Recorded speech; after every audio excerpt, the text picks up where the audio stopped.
Greetings, welcome back to Black Bear News, where we are discussing the conspiracy of abrupt climate change. Some people might see it as, or label it as a conspiracy theory, or maybe just out of the realm of possibility. It's not that bad. We have more time than that, et cetera, et cetera. It's what makes climate change such an interesting subject is because the spectrum of belief around it, the spectrum of thought around climate change is so broad. From the flat out deniers to the tepid believers to the mainstream liberal, climate change is an issue, but we don't, let's not think about it, or let's not change anything, or let's just make let's get together on Earth Day and, have a rally or something. And then you have those of us who are in the quote unquote doomosphere, who understand that it is much, much graver than anybody wants to think about. And that is what I'm here doing tonight, what I'm doing almost every time, not almost every single time I'm doing a video. I'm giving you evidence of the magnitude of the problem, the parts of the whole, trying to just piece together this whole thing. Sorry, it's been a little while since I've done a video. I really don't like taking these long breaks. It's just, I get trapped in this never-ending cycle of things to do from morning to night. So I'm going to try and just get a quick one in tonight, or quick-ish, and then hopefully tomorrow, I have more time tomorrow, so hopefully I can come back tomorrow and do. I kind of wanted to do a little more in-depth video and talk about some other things, some other topics that I'm interested in talking about. But as you know, obviously, big news worldwide, et cetera, the whole Korean peace negotiation thing, that's a good thing. I don't care who you support or what side of the spectrum you're on, left or right. I mean, this is a good thing. So we can only count that as that. Interestingly enough, though, I'm going to go back to the Q stuff. If you actually knew or were paying attention to the Q stuff, like when, they predicted this whole thing was going to, they were not predicted, but talked about, this is what's happening. This is going to happen. And when it did happen, and when the news came out that the talks were off, Q said, that's fake. That whole thing, like this whole news, they're trying to throw some, a lot of skepticism at it. And then, the whole thing about it being called off was some kind of negotiating ploy, tactic, et cetera, whatever. But now it's back on. So, for what it's worth, the Q guy, whoever they are, was correct, and it's still going on, and it's going on, and that's a good thing. Anyhow, moving into some other stories, some climate stories, there is still extreme heat going on in the Midwest. This has been, it just seems to be like, oh, the weather, it's really hot, but the fact that there's been a kind of an insane heat wave going on for, 2 weeks or so, maybe more than that in the Midwest, I would find alarming. But here we are in early June. Heat wave to set temperatures soaring from Midwest to Maine. A massive heat wave is set to grip a huge part of the country Monday. with record high temperatures expected from the Midwest all the way to Maine, impacting 155 million people. So this is just a little video, Al Roker, blah, blah, blah. But St. Louis, 94, New York, 95, Norfolk, Virginia, 92, Chicago, 93. Here in Los Angeles, it is, I think they're tamping down the temperatures a little bit, but it was definitely towards the 90s today. It was quite hot. And it was into the 90s in some places for sure.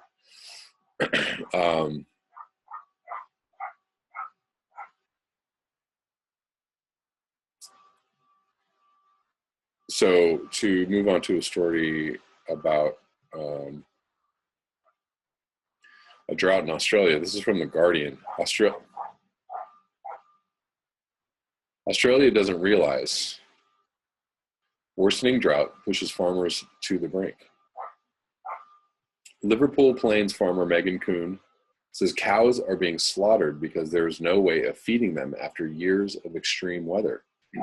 And where have we heard this? We heard this in other stories about, Jesus Christ, I really wish this dog would be quiet.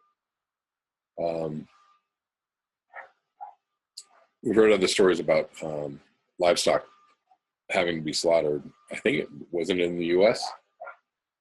Because they didn't have enough feed. In the southwest corner of NSW's Liverpool Plains, in an area called Brundella, farmer Megan Kuhn runs beef cattle and merino sheep with her husband Martin. They have 400 breeding cows that will calve in 6 weeks. Shortly, 89 of those cows will leave the property, sold to an abattoir, because the cost of feeding the animals during drought has become too great. There's nowhere to send them to pasture, so they are going to be slaughtered, Kuhn says. We're killing a cow and a half at this late stage of pregnancy. The drought is so widespread, there's just no options left for stock producers to put them anywhere. That's why it's so heartbreaking. Australia doesn't realize the cattle we've got are rapidly diminishing because of the drought. Further north, about 20 kilometers from Malali, Margaret Fleck is seeing conditions on her property she has not encountered in the 20 years she has been there. She and her partner Paul run beef cattle, producing grass-fed beef for the domestic and export markets. December was the end of their 7th calendar year of below average rainfall. In the 12 months to May this year, they have just over 50% of their average annual rainfall. It's terrible on the back of 7 below average rainfall years in a row, Fleck says. We can't get over a string of really hot summers. With the sheer consistency of extreme temperatures, the rate of evaporating is so high, we don't have any surface water left on our property. They are relying on 2 bores and had begun selling their cattle as it becomes harder to sustain the high cash flow that's necessary to buy in feed. We spoke to the owners who had this property from 1954 to 1989. We asked what the creek was like in their 34 years. They said it never dried up, Fleck says. During the past 14 months, the Bureau of Meteorology has recorded below average rainfall across New South Wales, central Queensland, the northwest of Victoria, and into South Australia. NSW has been the hardest hit in 2018. With the exception of the north and south coasts, most of the state has recorded the lowest rainfall in a 5-month period since 1900. Soil moisture levels are below average across much of Australia, and in its latest winter outlook, the Bureau is forecasting warmer and drier than average conditions across large parts of the country. Communities in NSW say people are struggling and the rest of the country is not aware of the extent of the troubles in parts of that state. I had noted it had been getting a lot of attention, said Jane Judd, a retired science teacher from Coonabarabran, who sits on the Regional Advisory Committee of the National Parks and Wildlife Service. I'm on a number of committees and boards, and I've traveled from the Tamworth to Cobar, Moree to Goulburn, and everywhere is worse than I've ever seen it. Judd owned a farm at the southern end of the Paliga, which she sold several years ago to the National Park Service. The property sits in a fertile valley that had permanent water and swamps. She took a drive to the site a month ago and said everything had dried up. Brand itself is on a level 6 water restriction.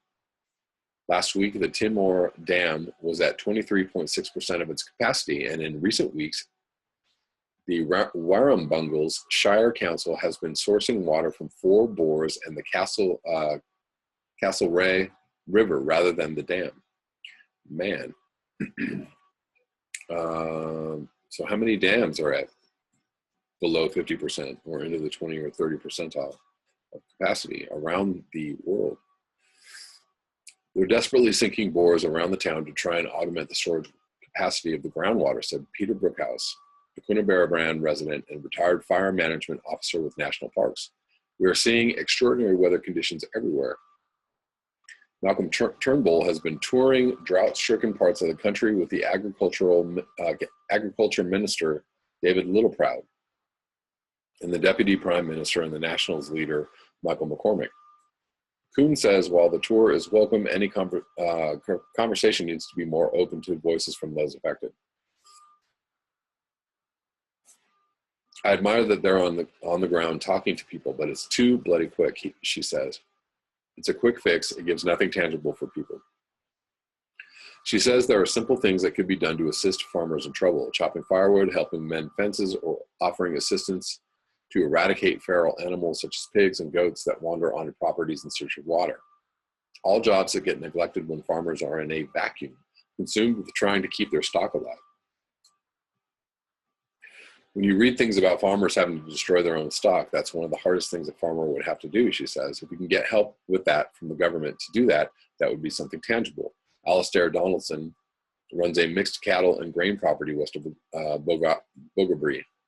He says the government's emphasis on preparation for a drought is appropriate because farmers have to make sure the right management approaches are in place before the drought sets in. But he believes more can be done to help farmers learn from past experiences and make sure there is solid investment in rural infrastructure. Donaldson is 55 and has worked in farming his whole life. He has experienced droughts before and says rainfall conditions on his property are similar to those he experienced in 2002. But what's made it worse is a series of drier summers leading up to this, he says. The last 4 or 5 years, we've had very dry summers and extreme heat and evaporation events. We're getting very big temperature spikes now where there never used to be. He has started selling some of his cattle to feedlots and needs rain to plant winter crops such as oats, wheat, canola, and legumes. The big issue for us is the next 3 weeks, we're going to lose our winter crop sowing window, he says. Once you lose that window, that will mean that we have no winter crop, and that will have huge implications for the whole eastern seaboard. This week, farmer and former Nationals leader John Anderson cautioned Turnbull against politicizing the drought by attributing it to climate change, telling the Financial Review the conditions were the worst he had experienced, but not unprecedented. Okie dokie. At what point do all these happenings not become part of a whole larger picture? The indications are that everything is happening faster, much stronger, and at a higher rate just in the last 3 or 4 years, all over the world. Moving on to an article from Truth Out, Marine Heat Waves, Changing Ocean Currents and Capitalism's Threat to Life. That's a big headline. June 8th is World Oceans Day, a day to celebrate and honor the oceans. Today, the oceans are under increasing threat. They're being degraded by human society. So on World Oceans Day and beyond, let us commit to preserving and protecting the oceans, the source and basis of planetary life. It would have been unthinkable not many years ago to imagine the impending death of the Great Barrier Reef, the world's largest living structure and World Heritage Site, unsurpassed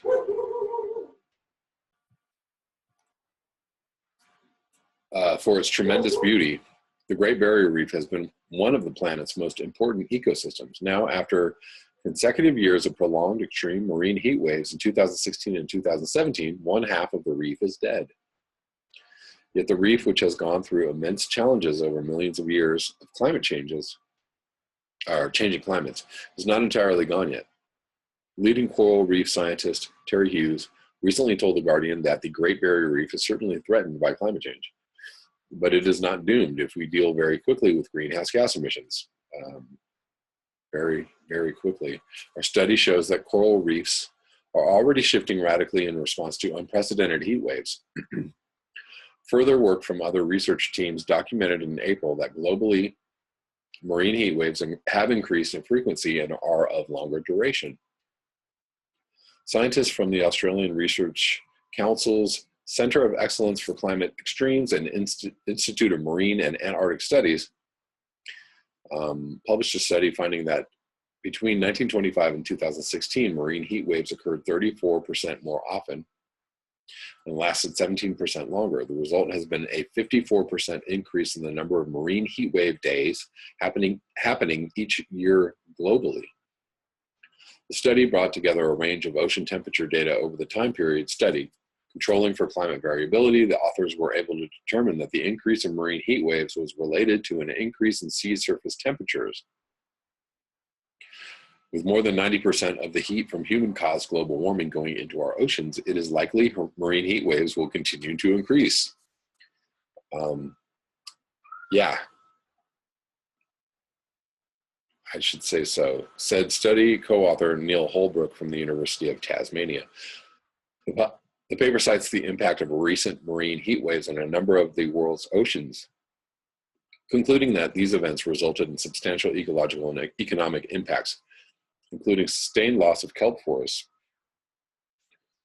coral bleaching, reduced surface chlorophyll levels due to the increased surface layer stratification, mass mortality of marine invertebrates due to heat stress, rapid long-distance species range shifts and associated reshaping of community structure, fishery closures, or quota changes, and even intensified economic tensions between nations.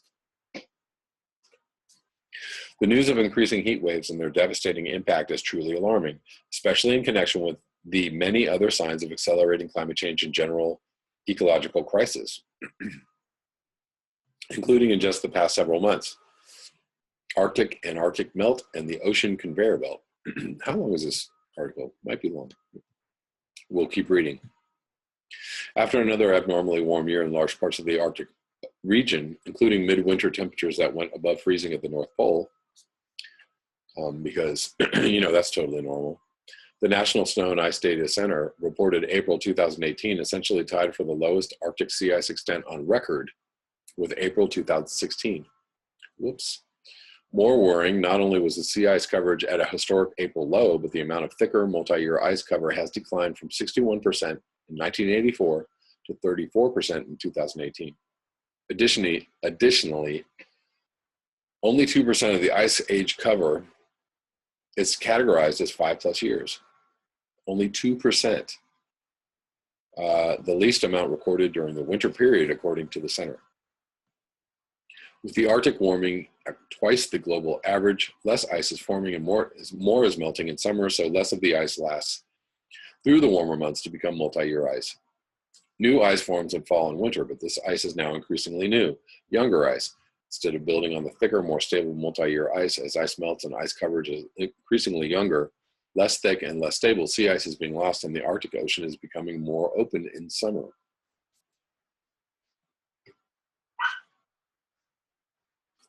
The increasingly ice-free open ocean absorbs the sun's energy much more readily than the ice-covered ocean, accelerating warming. This dangerous positive feedback loop underway in the Arctic is already impacting climate worldwide. For the Arctic itself, the disappearing ice threatens to devastate the species and ecosystems that have evolved in connection with it. The decline of Arctic ice and ecosystems forced by greenhouse gas emissions from the predominant capitalist economies of the planet also threatens genocide for the culture and way of life of indigenous peoples throughout the region who have lived for millennia in an ice-covered world. That is actually the goal of you know, Western culture is basically genocide of anybody who doesn't want to live like us or do like us. I mean, it is it not? Another recently published study has shown that melting glaciers in the East and West Antarctica are freshening the surrounding ocean and slowing the formation of ocean bottom water. Normally, Antarctic bottom water is formed by the sinking of cold, salty water that results as sea ice forms and pushes out salt into surrounding waters. This cold, dense water sinks, mixes with and cools warmer, salty water brought by deep ocean currents to Antarctica. But this process is now slowing because of the increased glacial freshwater melt. The warm water is stratified, trapped at the bottom, where it is further spreading the melt of Antarctic glaciers from below in these regions, in another feedback loop that will likely accelerate sea level rise. In the southern ocean around Antarctica, as well as the Arctic regions off Norway and Greenland, the process of very dense, cold, salty water sinking is a major factor in causing overturning circulation in the world's oceans. This is called thermohaline circulation, a process whereby deep ocean currents are generated by differences in the water's density, which is controlled by temperature, thermo, and salinity, haline. This is also known as the ocean conveyor belt. Ocean currents are very complex and dynamic processes with many factors involved. Essentially, though, the ocean conveyor belt drives deep ocean currents that course powerfully around the globe, overturning and mixing enormous quantities of water. In certain regions, this creates upwelling, bringing nutrient-rich water from the ocean's bottom back to the surface, fueling life. The conveyor belt currents are also a central factor in distributing heat around the planet. Oh, sorry, I just remembered something that I needed to not forget.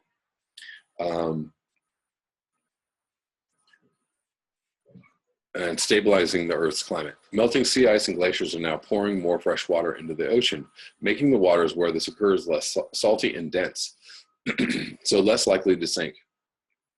The effects of freshening waters on thermohaline circulation and ocean currents in the Southern Ocean are not yet known, but studies on the North Atlantic this year found that increasing freshwater melt in the Arctic has caused a slowdown in the Atlantic meridional overturning current, AMOC. One of the studies suggested the slowdown has been around 15% since 1950.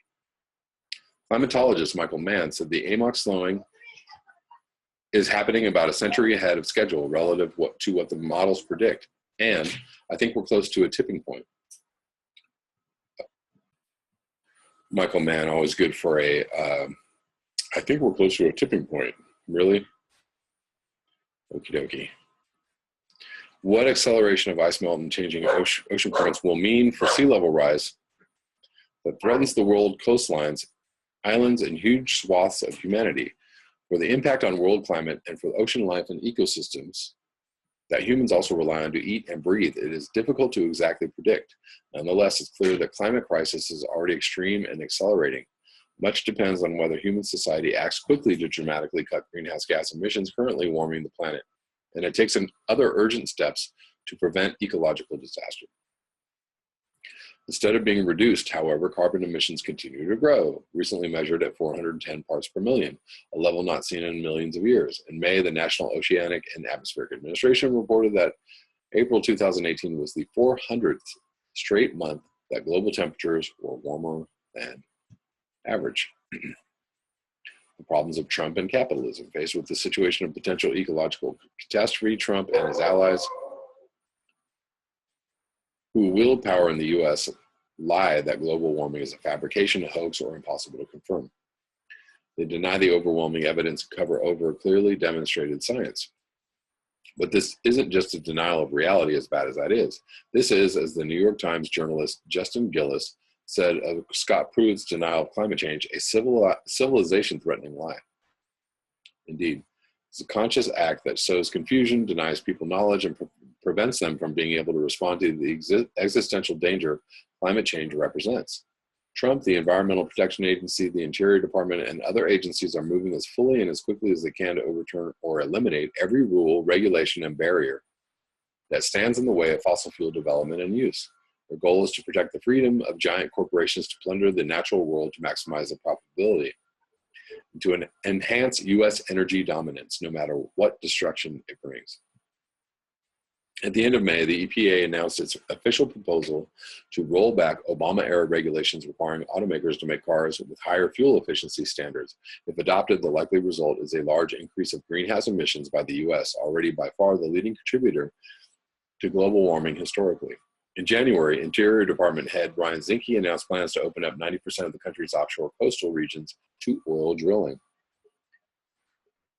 Companies have already applied for permits to begin work to develop new oil and gas projects in the Arctic National Wildlife Refuge in Alaska, the largest and most pristine wildlife refuge in the country. Moreover, according to a piece of The Hill, drilling into the refuge is just the tip of the iceberg. Trump is aggressively pushing Arctic drilling projects on water and land, selling off vast tracts of public lands and oceans, and rolling back drilling safety regulations meant to prevent catastrophic oil spills.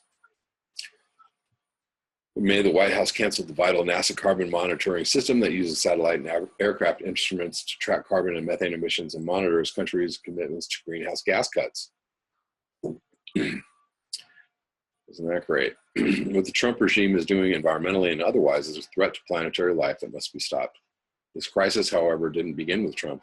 The operation of the entire world capitalist system has raised greenhouse gases to the level they are and brought us to this juncture. Trump is just the latest and most destructive manifestation of an omnicidal system. Ding. The problem we face is that power rests in the hands of a capitalist class that is incapable of confronting our current ecological unraveling as the emergency it is. The result is a crisis that is inexorably accelerating, with essentially nothing on the level actually needing to be done to stop it. Actually needed being done to stop it. I really misread that. Excuse me.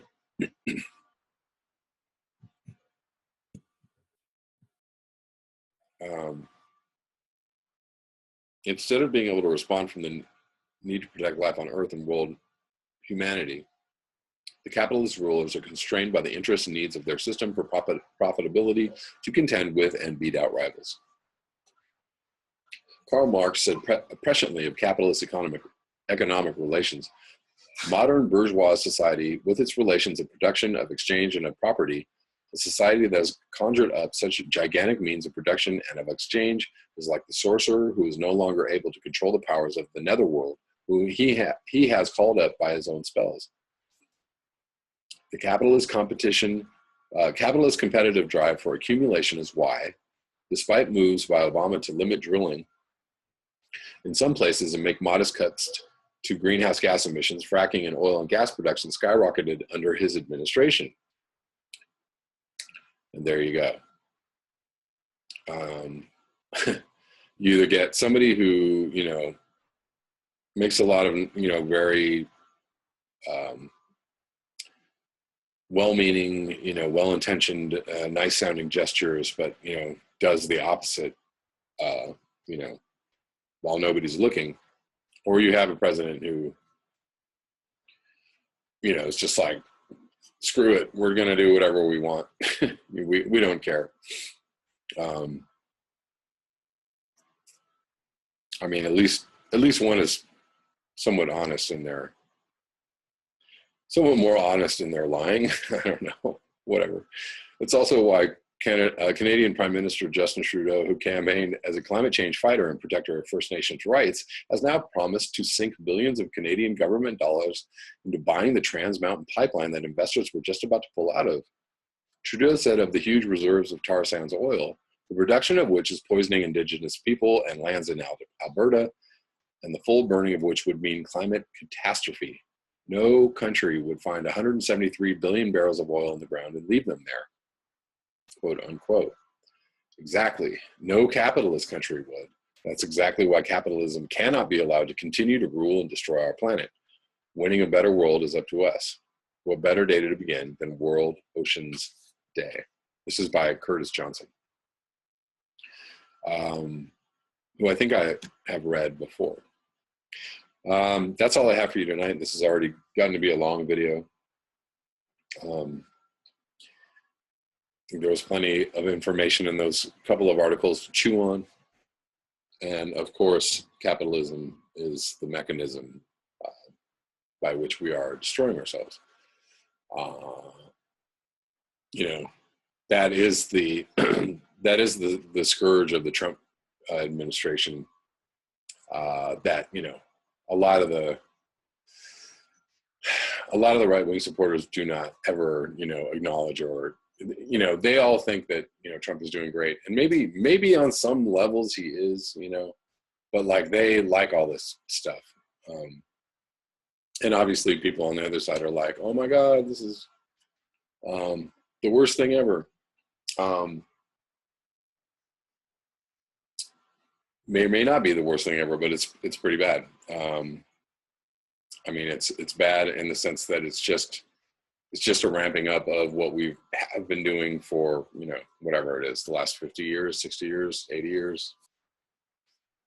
But we've been doing it with increasing velocity in the last 30 or 40 years globally. We've just been ramping up, like, capitalism is the greatest. You know, this is going to be great. We're going to, you know, offshore all of our jobs and all of this industry to other nations, and they can build up their infrastructure, and they can be capitalist consuming countries just like us. Isn't it going to be grand?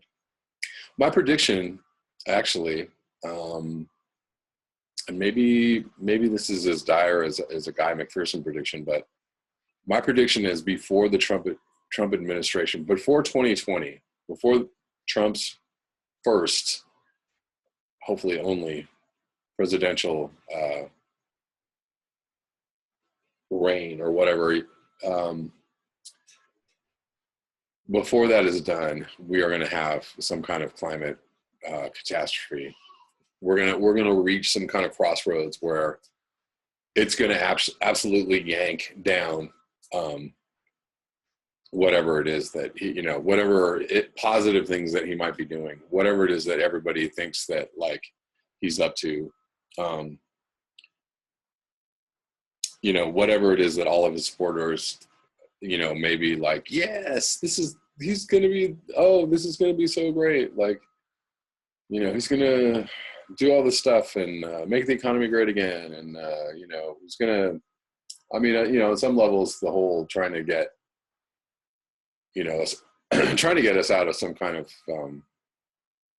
whatever interesting deals with other countries. And this is something I want to go into in another video, but, like, you know, whatever positive things he might be doing, it doesn't really matter. Like, all that doesn't matter, because there's going to be, we're going to hit some kind of wall, you know, before 2020, an environmental wall. And, you know, globally, shit is going to hit the fan, and it's going to be interesting to see how they deal with that. How the Trump administration and, you know, how the other governments of the world rise to this occasion, or flail, or fall apart in the face of, you know, what is going to transpire.